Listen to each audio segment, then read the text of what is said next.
પદમ ડુંગરી ગુજરાતમાં ફરવા માટેની એક અનોખી જગ્યા।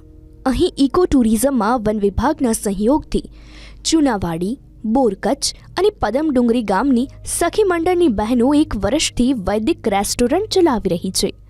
આ વાત તાપી જિલ્લાના ડોલવણ તાલુકાના ગામડાઓની છે। અહીં આદિવાસી બહેનો દ્વારા પરંપરાગત રીતે આદિવાસી વાનગી બનાવવામાં આવે છે। ખાસ કરીને નાગલીના લોટમાંથી પિઝા અને નૂડલ્સ બનાવાય છે। એટલું જ નહીં, અહીં જે પણ આવે છે તે અચૂકથી દેશી વાનગીઓનો સ્વાદ માણે છે। અત્યારે બહારના મેદાનું પિઝા ખાઈને લોકો માંદા પડે છે, તો અમને એક એવો વિચાર આવ્યો કે મેદા કરતાં અમે રાગીના પિઝા બનાવીને લોકોને ખવડાવીએ તો લોકોના સ્વાસ્થ્યમાં પણ સુધારો થાય।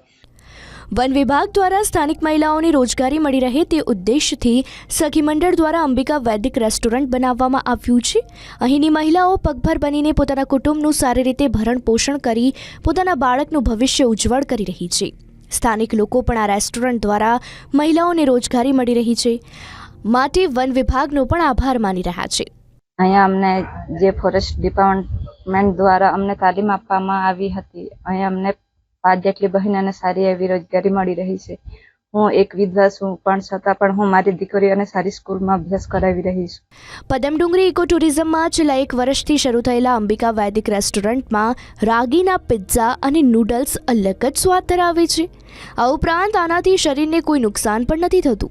અહીં આવતા પ્રવાસીઓ રાગી પિઝા અને નૂડલ્સ ખાવાનું વધુ પસંદ કરે છે। સ્વાદ સરસ છે, દેશી ગામડામાં જાણે ખાવાની મજા આવે એવો છે। જે નૂડલ્સ છે જે રાગીના લોટથી બનાવે છે, અને પિઝા છે એમની એક વેરાયટી, એ પણ ઘણી સારી છે। એટલે આમ આપણે મેંદો ખાઈએ એના કરતાં વધારે આ આઈટમ ઘણી સારી લાગી અમને, અને ખાવાની પણ મજા આવી। તાપીનું પદમ ડુંગરી ઇકો ટુરિઝમ વર્ષોથી સહેલાણીઓ માટે હંમેશા આકર્ષણનું કેન્દ્ર બન્યું છે। પ્રાકૃતિક સૌંદર્યને નિહાળવા તેમજ વન ડે પિકનિક માટે પણ આ પસંદગીનું સ્થળ ગણાય છે। ત્યારે અહીં અંબિકા વૈદિક રેસ્ટોરન્ટનો ઉમેરો થયો છે।